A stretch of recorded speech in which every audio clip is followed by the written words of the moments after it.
ವೀಕ್ಷಕರೇ, ಇತ್ತೀಚಿನ ದಿನಗಳಲ್ಲಿ ಕನ್ನಡ ಚಿತ್ರರಂಗದಲ್ಲಿ ಸಾವುಗಳ ಸಂಖ್ಯೆ ಕಡಿಮೆಯಾಗಿತ್ತು.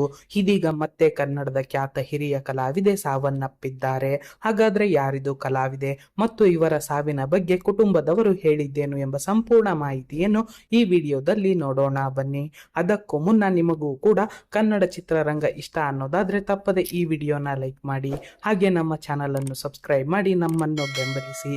ಹೌದು, ಕನ್ನಡದ ಖ್ಯಾತ ಹಿರಿಯ ರಂಗ ಕಲಾವಿದೆ ವಿಮಲಾ ರಂಗಾಚಾರ್ ಅವರು ಇದೀಗ ನಿಧನರಾಗಿದ್ದಾರೆ. ಲಲಿತ ಕಲೆಗಳ ಪೋಷಕಿ ಹಾಗೂ ಅನೇಕ ಯುವ ಕಲಾವಿದರ ಗುರುಗಳಾಗಿದ್ದಂತಹ ಖ್ಯಾತ ರಂಗ ಕಲಾವಿದೆ ವಿಮಲಾ ರಂಗಾಚಾರ್ ಅವರು ತಮ್ಮ 97ನೇ ವಯಸ್ಸಿನಲ್ಲಿ ಬೆಂಗಳೂರಿನ ಖಾಸಗಿ ಆಸ್ಪತ್ರೆಯಲ್ಲಿ ವಿಧಿವಶರಾಗಿದ್ದಾರೆ. ಇನ್ನು ಇವರ ಸಾವಿನ ಬಗ್ಗೆ ಕುಟುಂಬದವರು ಕಣ್ಣೀರಾಕುತ್ತಾ ಹೇಳಿಕೊಂಡಿದ್ದಾರೆ. ಜೊತೆಗೆ ಅನೇಕ ಕಲಾವಿದರು ಇವರ ಸಾವಿಗೆ ಸಂತಾಪ ಸೂಚಿಸಿದ್ದಾರೆ. ನೀವು ಕೂಡ ಇವರ ಆತ್ಮಕ್ಕೆ ಶಾಂತಿ ಕೋರಿ ಓಂ ಶಾಂತಿ ಎಂದು ಕಾಮೆಂಟ್ ಮಾಡಿ. ಧನ್ಯವಾದಗಳು ಸ್ನೇಹಿತರೆ.